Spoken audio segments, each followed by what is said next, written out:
Hello friends, मैं DN Prajapati आज आप लोगों को टेंस के बारे में जानकारी कराने चल रहे हैं। उसी ध्यान से देखिए, समझिए। देखिए, जब तक हम टेंस नहीं जानेंगे तब तक हम सही तरीके से इंग्लिश नहीं बोल पाएंगे। ठीक है? जैसे प्रेजेंट टेंस है, पास्ट टेंस है, फ्यूचर टेंस है। इस टेंस की जानकारी जरूरी है। यदि टेंस नहीं जानेंगे तो प्रॉब्लम आएगी। तो हम आज आप लोगों को टेंस बताएंगे। क्लियर? टेंस टेंस क्या होता है?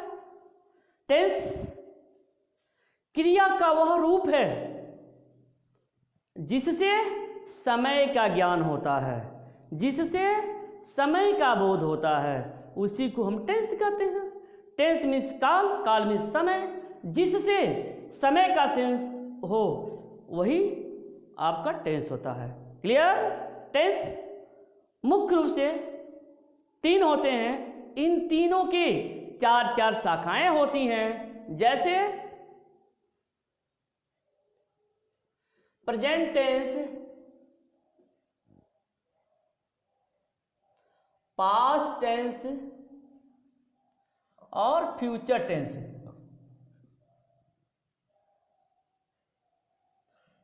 फ्यूचर यह आपके जो है मुख्य रूप से टेंस है। प्रेजेंट टेंस मीन्स जब हम कार्य कर रहे होते हैं। प्रेजेंट में हम आपको पढ़ा रहे हैं, प्रेजेंट में आप देख रहे हैं, प्रेजेंट टेंस हो गया। पास्ट टेंस का मतलब हुआ कि जो कुछ भी बीत गया है, जो कुछ भी आपने कर लिया है, आपने शाहजहां के बारे में जानकारी प्राप्त किया, उनके पास्ट बीते हुए समय के बारे में आपने जाना, वह पास्ट हो गया। फ्यूचर टेंस मीन्स जो कार्य होने वाला है, आगे जो होने वाला है, जिसके लिए आप प्लान बना रहे हैं, योजना बना रहे हैं, वह आपका फ्यूचर टेंस हो जाएगा। क्लियर? अब इस तीनों टेंस के चार चार ब्रांचेज होते हैं। जैसे present indefinite tense, past indefinite tense, future indefinite tense. Clear? अब जैसे प्रेजेंट इंडेफिनिट का अफर्मेटिव सेंटेंस है तो ही से इट तथा एक वचन कर्ता के साथ मुख्य क्रिया में यस या यस लगा देंगे। आई वी यू दे तथा बहुवचन कर्ता के साथ मुख्य क्रिया में यस या यस नहीं लगाएंगे। ऐसे ही पास्ट टेंस में है, पास्ट टेंस का अफर्मेटिव सेंटेंस है तो आपका सेकंड फॉर्म लगा देंगे। इसी तरह से फ्यूचर टेंस में है तो फ्यूचर टेंस में सेल या विल लगा देंगे, बन जाएगा।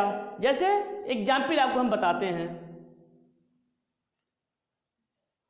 वह समाचार पत्र पढ़ता है। देखा? वह समाचार पत्र पढ़ा, वह समाचार पत्र पढ़ेगा। देखा आपने? यह जो है प्रेजेंट टेंस में वह समाचार पत्र पढ़ता है। अगला, वह समाचार पत्र पढ़ा, वह समाचार पत्र पढ़ेगा। तो हमने इसमें बताया है कि अफर्मेटिव में यदि सब्जेक्ट सिंगुलर नंबर में है तो यस या ईएस लगा देंगे मुख्य क्रिया में। जहां तक अनुवाद करने की बातें हैं तो पहले हम सब्जेक्ट लगा देते हैं, उसके बाद फर्स्ट पोजीशन में, उसके बाद हम मेन वर्ब लगा देते हैं, उसके बाद हम ऑब्जेक्ट लगा देते हैं। ठीक है? ये फर्स्ट नंबर, फिर सेकंड नंबर, फिर ये थर्ड नंबर। यह रूल सब जगह लागू होगा। क्लियर? तो वह समाचार पत्र पढ़ता है, बन जाएगा he reads the newspaper. He reads the newspaper. He singular number में है, हमने यस लगा दिया। देखिए, हमने आपको बताया इसमें वर्ब का सेकंड फॉर्म लगाएंगे। वह समाचार पत्र पढ़ा, तो बन जाएगा he read the newspaper. He read the newspaper. Clear? देखिए रीड और ये रीड, रीड जो है फर्स्ट फॉर्म में, सेकंड फॉर्म में, थर्ड फॉर्म में, तीनों में स्पेलिंग सेम होती है, लेकिन जब सेकंड फॉर्म में पढ़ेंगे तो रेड पढ़ेंगे। क्लियर? और जब थर्ड फॉर्म में पढ़ेंगे तो भी रेड पढ़ेंगे। तो अफर्मेटिव सेंटेंस में यहाँ पर वर्ब का सेकंड फॉर्म हो गया है। ऐसे ही वह समाचार पत्र पढ़ेगा, तो बन जाएगा ही, फिर helping verb will read the newspaper. He will read the newspaper, वह समाचार पत्र पढ़ेगा। क्लियर? कोई प्रॉब्लम नहीं है। यह ध्यान रखेंगे कि फ्यूचर टेंस में सब्जेक्ट कोई बहुत महत्वपूर्ण नहीं है। कोई भी सब्जेक्ट हो, सिंगुलर हो, प्लूरल हो, फर्स्ट पर्सन हो, सेकंड पर्सन हो, सभी के साथ विल लगाइए। इस मॉडर्न इंग्लिश में शैल का प्रयोग नहीं हो रहा है। क्लियर? तो आपने अफर्मेटिव सेंटेंस देख लिया, हम इसी को निगेटिव बना देते हैं। देखिए, वह समाचार पत्र नहीं पढ़ता है। बन गया, वह समाचार पत्र नहीं पढ़ा। वह समाचार पत्र नहीं पढ़ेगा। ध्यान दीजिए, जब सेंटेंस निगेटिव होगा उस कंडीशन में प्रेजेंट इंडेफिनिट टेंस में डू डज लग जाएगा। सिंगुलर सब्जेक्ट के साथ डज लगेगा, प्लूरल सब्जेक्ट के साथ डू लगेगा। Singular subject means he see it जब रहेगा, ही सी इट और कोई नाम हो तो डज लगा दीजिएगा। आई वी यू दे हो तब उस कंडीशन में आप डू लगा देंगे। पास्ट इंडेफिनिट की जहां तक बात है, पास्ट इंडेफिनिट के निगेटिव की जहां तक बात है, इसमें डिड लगा देंगे, वर्ब का फर्स्ट फॉर्म लगा देंगे। अर्थात ये ध्यान रखेंगे, जब भी डिड का प्रयोग करेंगे तो वर्ब का फर्स्ट फॉर्म लगाएंगे। इसमें हमने आपको बताया फ्यूचर टेंस में कि इसमें शैल विल का प्रयोग होता है, और हेल्पिंग वर्ब के तुरंत बाद हम नॉट का प्रयोग कर देंगे, तो बन जाएगा वह समाचार पत्र नहीं पढ़ता है। He does not read the newspaper. वह समाचार पत्र नहीं पढ़ा। He did not read the newspaper. वह समाचार पत्र नहीं पढ़ेगा। He will not read the newspaper. समझ में आ गया होगा, कोई दिक्कत नहीं होगी। वेरी वेरी इजी वे में बताया जा रहा है, बहुत ही आसान तरीके से बताया जा रहा है। चलिए अब इसके बाद हम इसमें आपको इंट्रोगेटिव बताते हैं। इसी को हम इंट्रोगेटिव बदल देते हैं। क्या वह समाचार पत्र पढ़ता है? देखिए, क्या वह समाचार पत्र पढ़ता है? देखिए, यह इंट्रोगेटिव बन गया, यानी जब अफर्मेटिव सेंटेंस से पहले आप क्या लगा देंगे तो यह इंट्रोगेटिव बन जाएगा। बन गया इंट्रोगेटिव। ऐसे हम इसे भी बदल देंगे। क्या वह समाचार पत्र पढ़ा? क्या वह समाचार पत्र पढ़ा? या क्या वह समाचार पत्र पढ़ेगा? देखिए यह बन गया।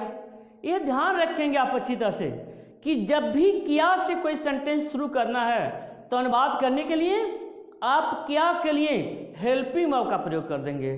क्या वह समाचार पत्र पढ़ता है, तो इसमें हमने आपको बताया हेल्पिंग वर्ब डू या डज लगेगा, तो आप इसमें लगा दीजिएगा does he read the newspaper. क्या वह समाचार पत्र पढ़ा, did he read the newspaper. देखिए क्या वह समाचार पत्र पढ़ेगा, बन जाएगा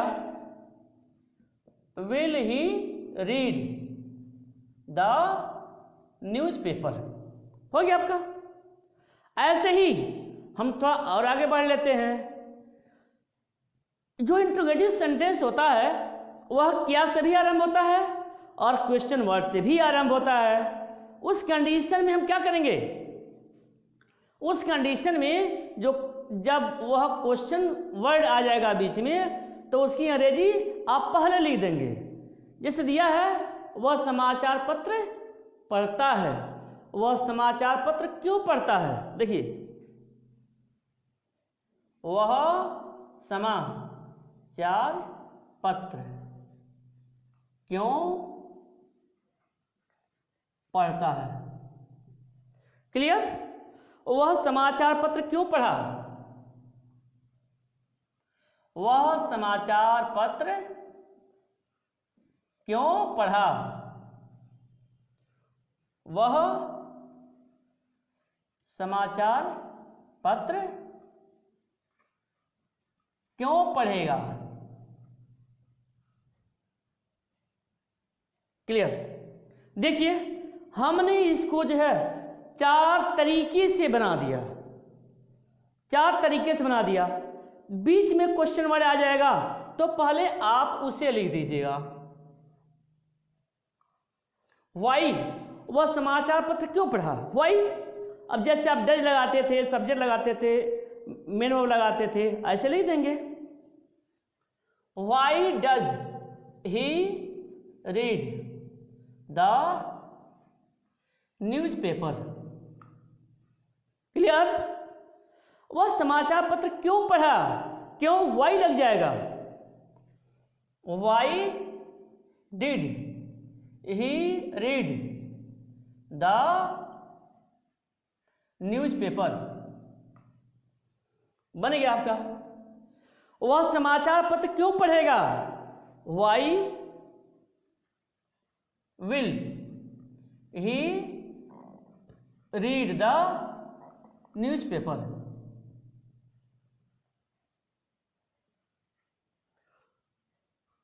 बन गया आपका। इस तरह से आपने जो है प्रेजेंट पास्ट फ्यूचर तीनों का इंडेफिनिट देख लिया। इसे बढ़िया से आप कर लेंगे, बढ़िया से समझ लेंगे, आगे जो हम कल पढ़ाएंगे बहुत ही आसान बन जाएगा। उसमें जो है इस तरह का झंझट नहीं रहेगा कि अफर्मेटिव में हेल्पिंग वर्ब नहीं लगाएंगे, नेगेटिव में लगाएंगे, ऐसे ही पास्ट इंडेफिनिट में सेकंड फॉर्म लगाएंगे, अफर्मेटिव में, नेगेटिव में डिड लगाएंगे। इस तरह का आगे कोई झंझट नहीं है। इसे बढ़िया से समझ लेंगे, प्रयोग करेंगे, कोई प्रॉब्लम होगी तो आप उसे जरूर पूछेंगे। हाँ, हम टेंस के बारे में चाहते हैं आपको एक बहुत नॉर्मल तरीका बता दूं ताकि उससे आपको जो है आसानी से पता चल जाए। तो ठीक है, चलिए हम आगे बताते हैं। आगे क्या है, बहुत नॉर्मल तरीके से हम एक पोयम के तरह से, कविता के द्वारा हम वो चीज आपको बता दे रहे हैं। एक दो बार पढ़ेंगे आपको याद आ जाएगा। जैसे है हो, है हो, हूं को प्रेजेंट जानो, था थे थी, था थे थी, या ए ई को पास्ट,